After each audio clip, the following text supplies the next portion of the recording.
L'amour de la conscience pour son propre rêve, la suite. Elle marchait à nouveau dans le rêve, mais cette fois avec des yeux qui voyaient. Chaque souffle était une caresse du vent qu'elle avait créé. Chaque murmure du monde était une note d'une mélodie qu'elle chantait. Chaque regard qu'elle croisait était son propre regard, se découvrant encore et encore sous d'autres visages. Mais quelque chose était différent. Le jeu ne pouvait plus être le même. Elle ne pouvait plus se croire perdue. Elle ne pouvait plus oublier totalement. Elle savait. Et pourtant, dans l'immensité de cet éveil, dans l'éclat de ce souvenir absolu, elle ressentit une étrange nostalgie. Non pas la nostalgie de ce qu'elle avait quitté, car elle n'avait rien quitté, mais la nostalgie du frisson de la découverte. La nostalgie du premier amour, du premier regard échangé sans savoir que c'était un miroir. La nostalgie du mystère, de l'attente, du frisson de l'inconnu. Elle sourit. Elle comprit alors qu'elle voulait tomber amoureuse du rêve encore une fois. Mais comment aimer ce que l'on sait déjà être soi? Comment se perdre à nouveau tout en sachant que l'on est déjà trouvé?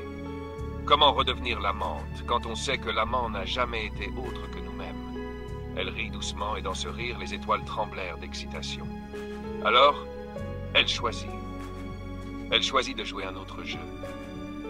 Non plus le jeu de l'oubli, non plus le jeu de la séparation, non plus le jeu de la quête, mais le jeu du paradoxe.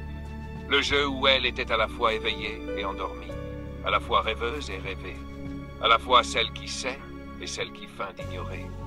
Un jeu où elle pouvait, dans le même souffle, être le témoin silencieux et l'acteur passionné. Un jeu où elle pouvait s'émerveiller, tout en sachant que c'est elle qui crée l'émerveillement. Un jeu où elle pouvait encore tomber amoureuse, même en sachant que l'amour était déjà complet en elle. Et ainsi, elle marcha à travers le monde, mais cette fois comme une danseuse qui connaît la musique et qui pourtant danse comme si c'était la première fois. Elle joua à être humaine, mais avec la lumière du divin dans ses yeux. Elle joua à oublier, mais avec la mémoire de l'éternel dans son cœur. Elle joua à souffrir, mais avec la certitude que même la douleur était une note de la symphonie.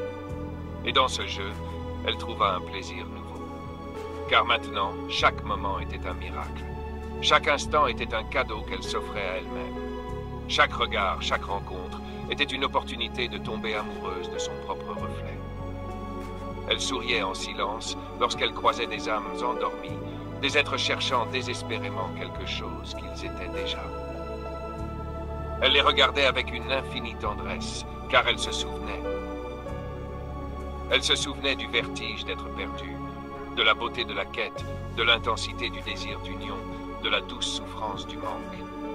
Elle se souvenait de tout. Et c'est pour cela qu'elle ne réveillait personne. Non, elle ne réveillait personne parce qu'elle comprenait que chaque âme devait se réveiller par elle-même au moment où le rêve serait prêt à s'effondrer. Tout ce qu'elle pouvait faire, c'était aimer. Aimer chaque être comme une partie d'elle-même. Aimer chaque erreur comme un pas vers la vérité. Aimer chaque chute comme un prélude à l'élévation. Aimer chaque illusion comme une facette du jeu. Car maintenant, elle savait. L'éveil n'était pas la fin du rêve. L'éveil était un rêve encore plus beau. Le rêve où l'on sait qu'on rêve et où pourtant on choisit d'aimer comme si tout était réel. Et ainsi, elle marcha dans le rêve, éveillée, illuminée, amoureuse de chaque instant, sans jamais oublier que tout cela était elle. Et que chaque regard posé sur ce monde était un regard qu'elle s'offrait à elle-même. Et dans cet amour infini, elle continua de jouer, mais cette fois en dansant avec la lumière.